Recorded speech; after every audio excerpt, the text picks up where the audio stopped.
welcome to this India Today special, coming to you from the courtyard at the Swaraj Bhavan in Allahabad, the birthplace of Indira Gandhi, the former Indian Prime Minister, whose centenary celebrations have begun this week.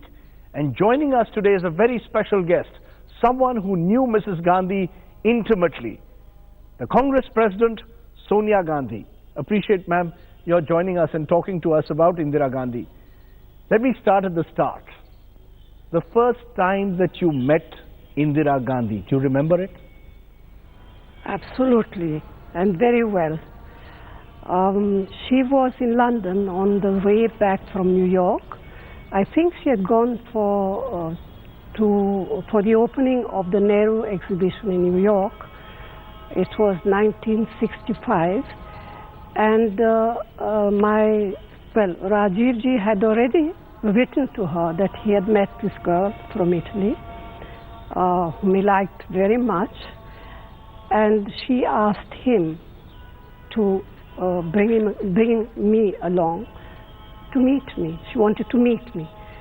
So a date was decided, and from Cambridge, Rajdeep ji drove me down, and just a little while before we enter the city, I got cold feet, and I said, no, I cannot meet your mother, I will not. And I didn't. She was already Prime Minister at the time? No. She hadn't This become was Prime Minister. 1965. So it was just before she became Prime Minister? Yes. So then he had to excuse himself and say to his mother that he couldn't take me, that he had to change the time. And then the next day, I finally said, yes, I will. Okay, I will. I will meet your mother. Why were you frightened of meeting Mrs. Indira Gandhi? I suppose, mother-in-laws are rather frightening figures, especially even more so mother-in-laws to be, possibly to be at that stage. And then when I saw her and when I met her, she was staying at the High Commissioner's place. I was, of course, terribly nervous, but pleasantly surprised because she was perfectly natural. I was a little, as I said, nervous. I couldn't speak English very well, very much at that time. And so she conversed with me in French. And when she obviously saw that I was terribly nervous, she told me, don't be afraid. I was young too and in love, and I understand you. That's absolutely... That bowled you over? Completely. So the first conversation between Indira Gandhi and Sonia Gandhi was in French? Yes. And she bowled you over.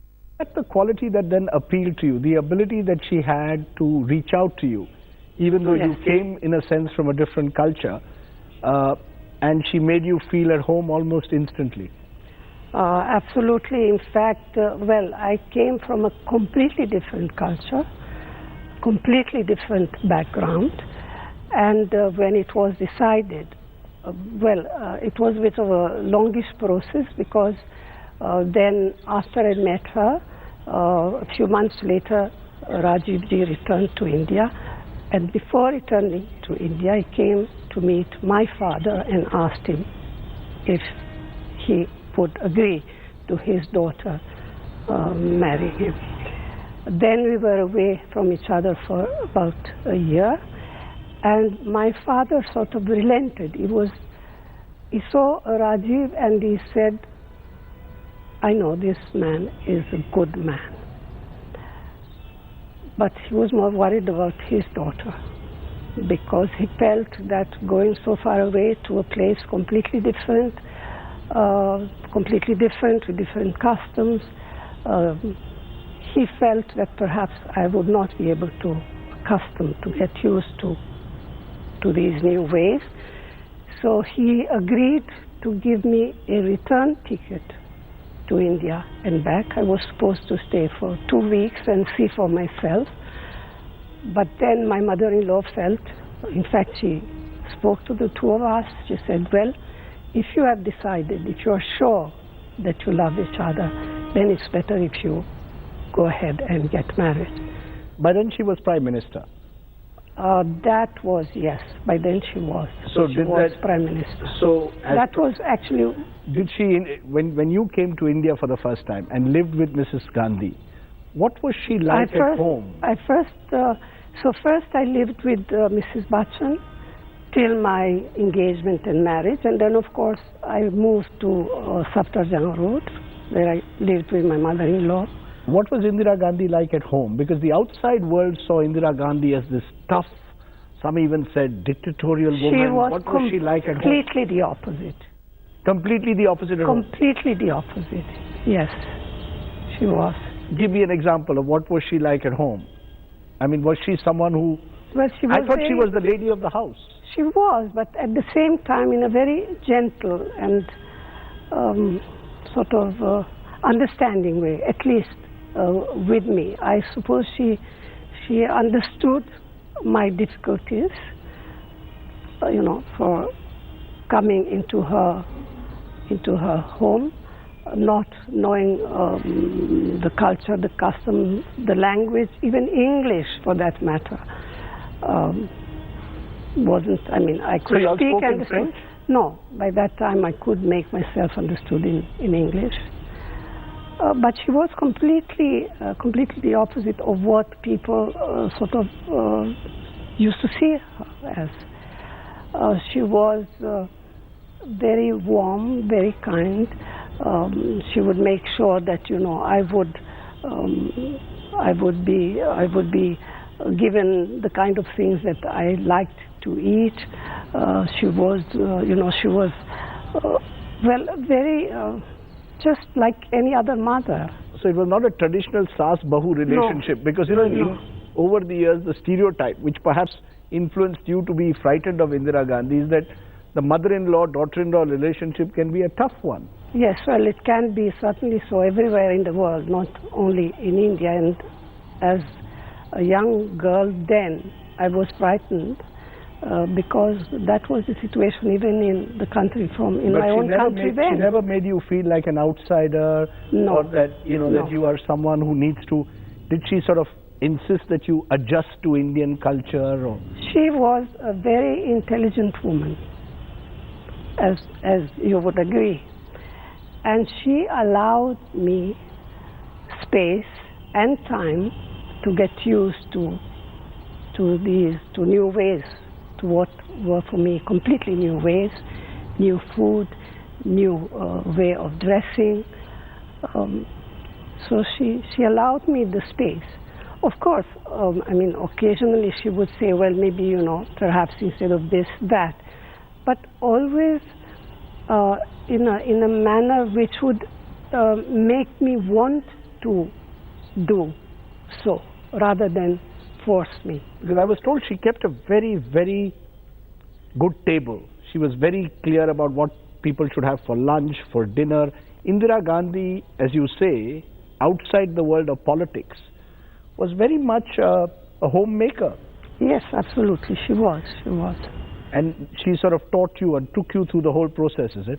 Yes, of course. And there were two, she had a personal secretary and a social secretary.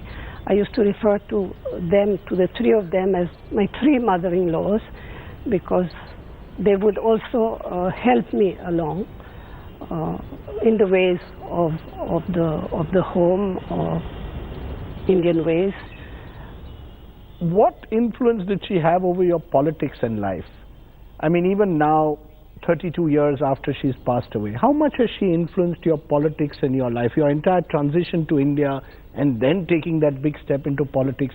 Was Indira Gandhi the person who's influenced you at all times in the moves that you've made in your life? Well, I wouldn't be in politics if I wasn't her daughter-in-law. But when you had to take tough decisions in life, have you thought of her? I mean, you had to take a lot of tough decisions in life. Your decision not to become Prime Minister in 2004. The tough decision was, the first one was whether to join politics or not. I did not want to join politics. And as probably is known, I did not want my husband to join politics.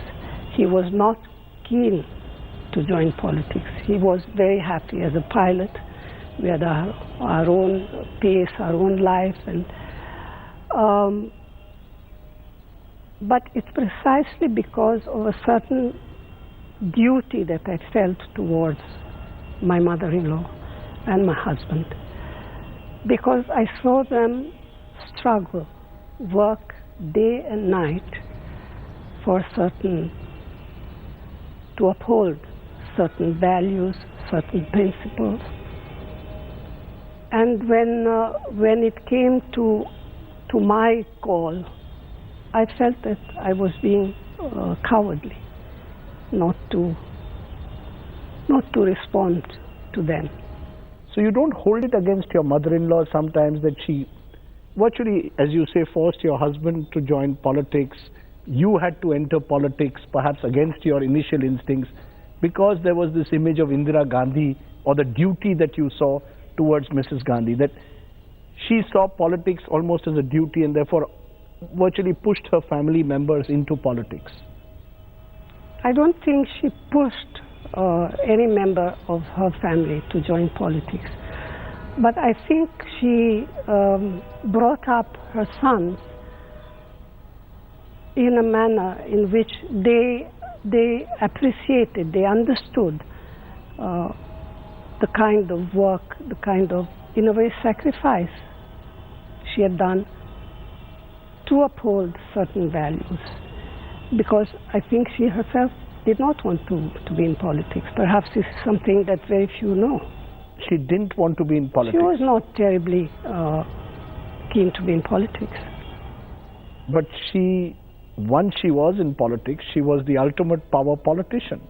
So it seemed almost to the outside world that she was made for politics, that Indira Gandhi was made for politics. You're telling me today that you believe Indira Gandhi's instincts were not to join politics. That's my belief. I may be wrong. There is some evidence to that she had in the mid-60s even planned to go and live in England for a while. Well, as I said, that is my belief. I think left to herself, she would have chosen a normal So life. she also saw a sense of duty to Jawaharlal Nehru in a sense? Or to I the will country? always say to her country, to the people of the country. You think that was her thing, a sense of duty to the country? Without doubt whatsoever. The reason I'm asking you this is the one criticism that has always been made against Indira Gandhi, it's made against you, it's been made against the Gandhi family, is promoting dynasty. That it is almost as if you're saying that it wasn't as if the family members were forced into politics, but somehow they've all been in politics now for 4 generations. We are sitting in a house built by Motilal Nehru, Jawaharlal Nehru, Indira, Rajiv, Sanjay, now Rahul. So it's 5 generations. Yes, well, I see and understand. I mean, people do look at it that way. But I would say, just like in a family of doctors, in a family of professors, in a family of business people, one or the other within the family will choose the same path as the father, right? You don't think that's dynasty politics? No, I would say there is a difference, because in politics you are elected and you are defeated democratically. There is also that difference.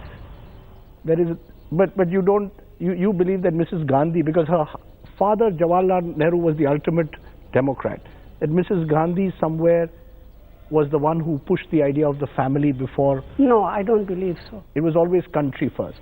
Absolutely. Country, the people, the country.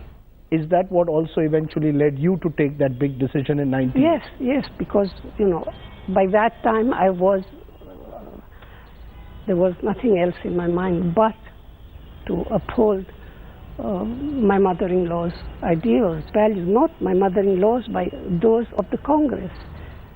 When I ask you mother-in-law's values, ideals, what according to you are the central ideals or values that Indira Gandhi represented according to you? Secularism, and secularism in the sort of classical way you believe, not as it's described today as minority appeasement, because there's Absolutely not. Absolutely not. It was to treat all religions equally. Absolutely. And every citizen. All Indians Right, because. are the same. And you believe that was. Regardless of their background, of their religion. And she practiced her life like that, because Yes, I've seen pictures of Indira Gandhi with the tribals of the Northeast, with celebrating Eid and celebrating Hindu festivals. Now, many have criticized that over the years, saying that that this has led to appeasement. You believe there was a genuine sense of treating everyone equally? Completely, absolutely. The reason I also ask you that is because with Mrs. Gandhi, secularism has been questioned, whether Mrs. Gandhi was genuinely committed later on to secularism or what they call vote bank politics. Was Mrs. Gandhi playing vote bank politics? I would not like to discuss politics. Okay. We are discussing Mrs. Gandhi, the person. I'm discussing Mrs. Gandhi's person. Mrs. Gandhi's black mark, ma'am, was the emergency. Yes. And till today, people, in a sense, look at Mrs. Gandhi from two images. One is the 1971 war as her biggest moment, and her darkest moment as the emergency of 1975. What do you believe, how do you believe she would see the emergency today? Would she see it as something she deeply regretted as the daughter of Jawaharlal Nehru? I cannot say exactly how she would see the emergency today. But I can say that if she had not felt extremely uncomfortable with it, at some stage, she would not have called for elections. Right? That's true. In 77, she did take that big decision to revoke the emergency and hold an election that she lost. But did she ever personally, in conversation with you, tell you that I remember instances where Rajdeep ji was a pilot. He used to fly to various parts of the country. On a number of occasions, he would meet up with people or a passenger or a friend who would say, look here, I've heard that this is happening in whichever place.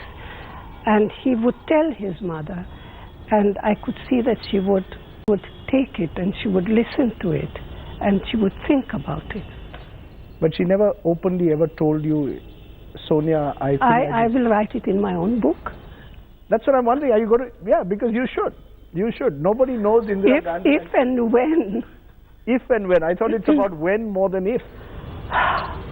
Well, let's see. Let me come to the question about, when Indira wanted Rajiv ji to be her political heir after Sanjay Gandhi's death.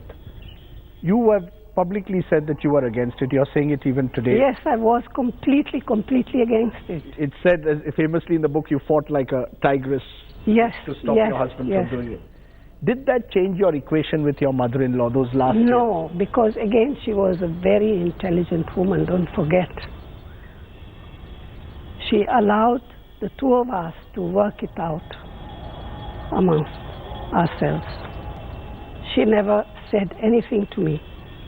Was there a lot of privacy that she gave you all as a couple over the years? Yes, we had. I mean, your public life, the daughter-in-law and the son of a prime minister, it's not an easy space to be in, because your public and your private life often get completely blurred. Did she allow you to keep your private life completely separate? It was different in those days. There was less focus on us, the family. You didn't have 24/7 television channels? No, we didn't. So nobody was speaking into your life? So we had, yes, quite a lot of space to ourselves. Your mother-in-law wouldn't ask you every evening, where are you going out? Never. Never asked you? Who are your friends who are coming over for dinner? Never. If we had friends, we would, she would know them. They were introduced. Some of them she knew from long before. They would come for meals to the house,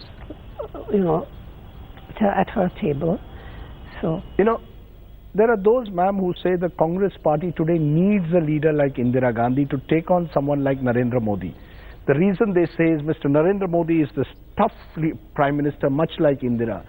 and the Congress doesn't have that kind of tough, competitive leader to take on. I don't agree with that. I don't agree with that. Don't forget that when Mrs. Gandhi entered politics, she became president of the party or later prime minister, she was ridiculed. She was made fun of. She was insulted. There was nothing that she did that was right. She was called Gungi Guriya. From within her own party, I would say perhaps even more than outside. Right? And you believe that she was able to overcome that? She was able to overcome that. She did overcome that. I'm just wondering whether that's something you learned from Mrs. Gandhi, because there is this fighting spirit that we've seen in Sonia Gandhi from time to time. Is that something you learned from your mother-in-law? Because you were attacked, viciously attacked. Yes. Today Rahul is also attacked. Absolutely. Yes. Does the family take, in a sense, confidence from what Indira Gandhi was, or do you believe the world has changed? You need to be more competitive now than even in the 1960s and 70s when the Congress was the dominant party. You didn't have a leader like Mr. Modi to take on then, that Mrs. Gandhi had. You know, every sort of era in politics or in history has its own problem, its own leaders or its own opposition. No, I think the Congress party is taking on the present dispensation. But did you take inspiration from Mrs. Gandhi, from what she went through? Maybe subconsciously I did.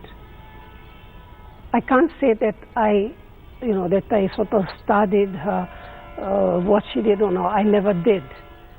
Subconsciously, I guess one imbibes, like in any other family. As I said, I don't know.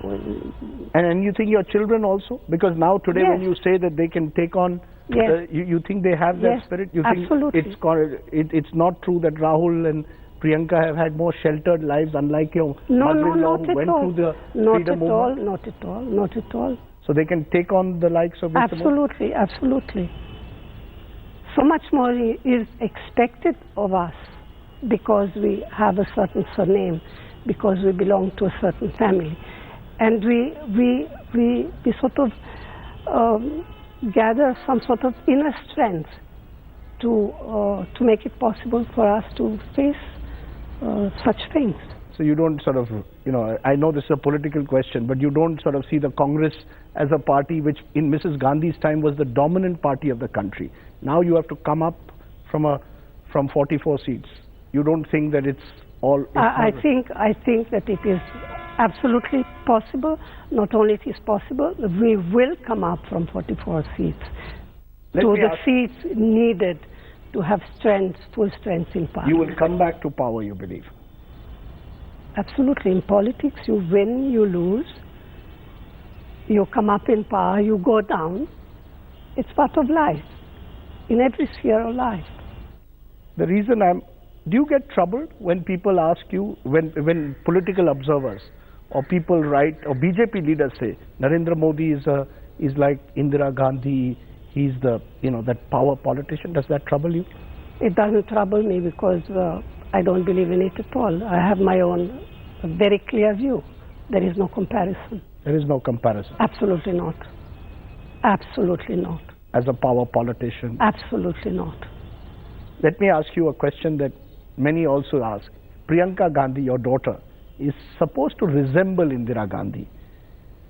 Who in the Nehru-Gandhi family today is more like your mother-in-law? Who's been the most in all the years that you've seen them? Every one of us has been influenced by Mrs. Gandhi, my mother-in-law, and in their case by their grandmother, in different ways, right?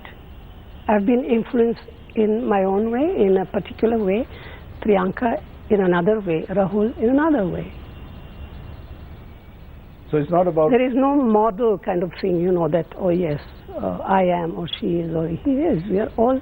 We all have been influenced in different ways. Because my trick question then would be, or what people would ask is that, will Rahul be the person who will take forward this legacy? Well, Will it that be Priyanka? that you have to. I'm not the person to. You won't to, decide that. To decide or to reply, you know. You know, because you've been, you know, Mrs. Gandhi, ma'am, had one of her big strengths was her durability. She started in the early, people forget, in the late 50s, under Mr. Nehru. 66 becomes Prime Minister, 84, 18 years. You've been also Congress President for almost that long. And people ask, will Mrs. Gandhi give way to the new order? Will Rahul take over? Are you ready to retire? Do you think about these things? No politics. No politics. Mrs. Gandhi only today. Fair enough. Mrs. Gandhi only today. I take your point. Ma'am, since we are talking about Mrs. Gandhi, you saw her the first time, you said, in London, in happy circumstances. You saw her the last time in not so happy circumstances. 31st October 1984. She literally died in your arms in Safdarjung Road. Your recollections, ma'am? Yes, that was a terrible day. It was, I was in my room, and which was right next to hers. She was preparing to go for an interview, and I heard some noises. Diwali had just been, and sometimes, you know, Diwali sort of carries on a few days later, and I heard these noises, and I thought maybe they are Diwali's patakas, but there's something was different, and I sent one lady who worked for me out to see what is it. She came back howling, crying, and of course I knew that something, because we were expecting it. My mother-in-law knew. She had spoken to us about it. She had given instructions. She had spoken to Rahul in particular. And I ran out, and I saw her, well, she body riddled with bullets, and we took her to the hospital, which was again a terrible sort of, because there was no ambulance, nothing, so she was placed in the ambassador in the back seat, and I was sitting with her in my arms, and there was a lot of traffic. Anyway, slowly we reached the hospital, and that. Did it take you a long time to come to terms with what had happened to your mother-in-law? Yes, it was a terrible blow for me. It was a terrible blow, of course, for Rajdeep, for Rahul and Priyanka, for all of us. How do you assess, ma'am, her contribution to the country? As you said, you believe, above all else, was committed to the idea of India and country above all else. If today, as we sit here in Swaraj Bhavan, you were to assess Mrs. Gandhi's greatest contribution to this country, her greatest is now beginning. There's an exhibition in her name which is going to travel across the country. I would put it in these words. Her greatest contribution is her loyalty and devotion to the people of India. Because from that flow, you know, everything else what was this special? flowed. Yeah, what was this special connect that she seemed to have? She could, you know, Pranab Mukherjee, the president, she told me. identified with them. There was something about her, her deep compassion, which people, you know, very few people talk about. President Pranab Mukherjee told me something interesting. He said that if you have a political meeting in Lapland, in the Arctic Circle, Indira Gandhi and the Pope will be the only two people to attract an audience even there. Well, I don't know about that. But she had some kind of connect with the average person. She definitely had. She definitely had. Did she ever talk about it to you, about this special relationship that she had with the people of this country? What is it that drove her to work every day? She was she had in her deep compassion and empathy for the underdog, for people who were in need of help and support. Something that maybe is missing in today's politics. Very much so, yes.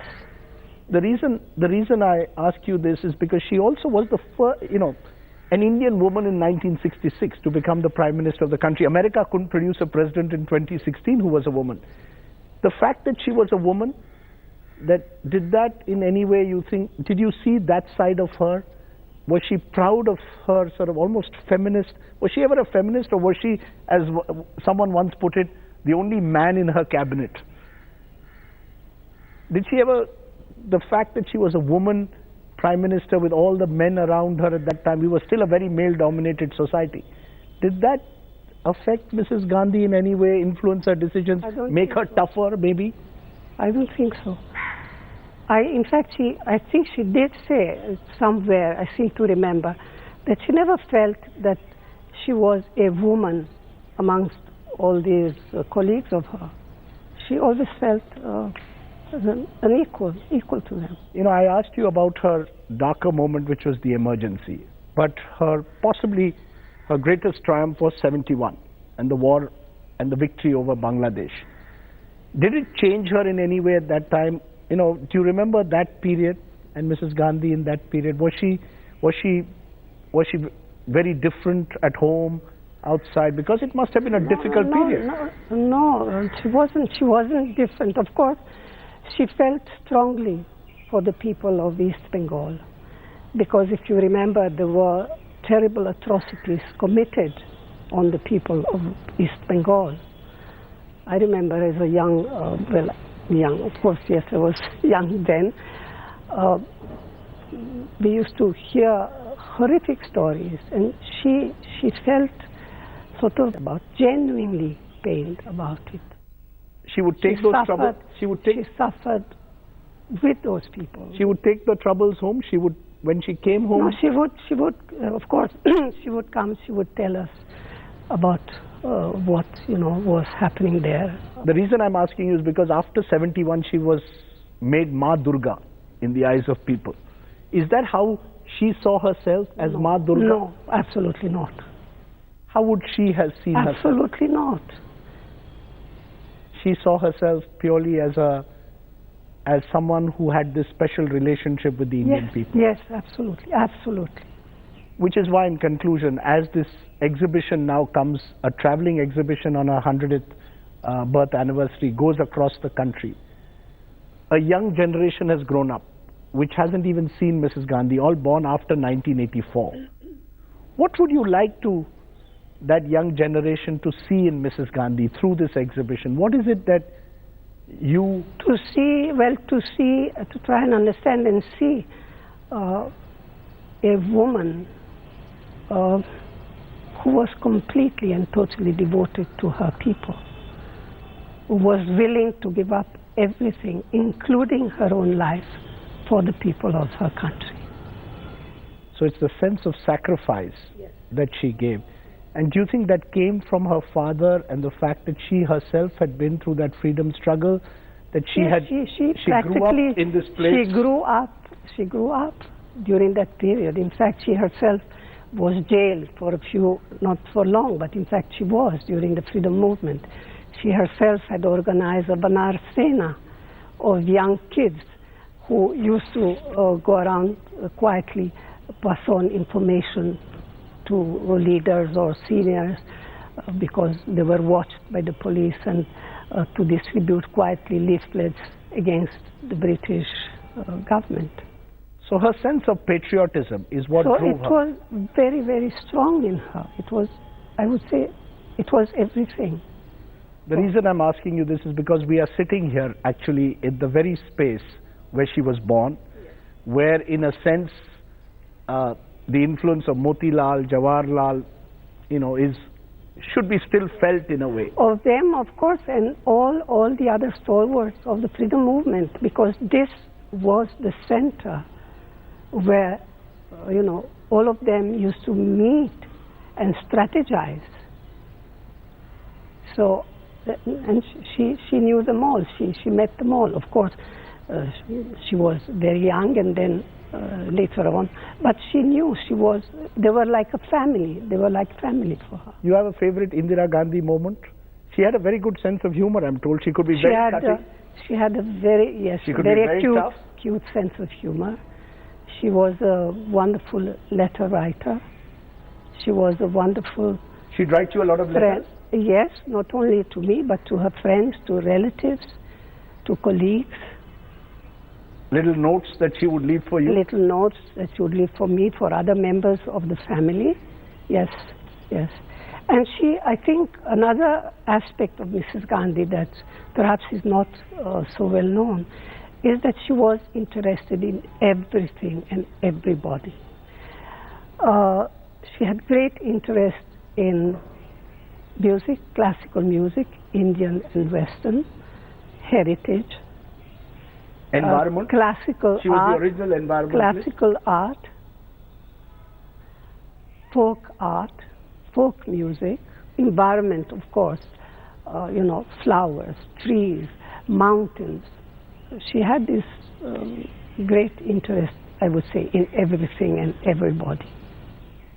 As you look today into the camera, sense of nostalgia when you think of her? I can see your eyes sometimes well up when you think of your mother. Of course, we still miss her. Yes, we do. Mrs. Gandhi, you've taken the time off to speak to me. I'll try to. That was Sonia Gandhi here at the historic Swaraj Bhavan speaking on Indira Gandhi. In 2006, on the 60th anniversary of Indian independence, when we did a poll, we found that Indira Gandhi was still the most recognized face in the country. And that was more than 2 decades after her death. She now celebrates her 100th birth anniversary with a traveling exhibition. We've got a peek into her life through Mrs. Gandhi. You too could have a peek into the life and times of Indira Gandhi by seeing that exhibition as it travels across India. Thanks for watching. Goodbye.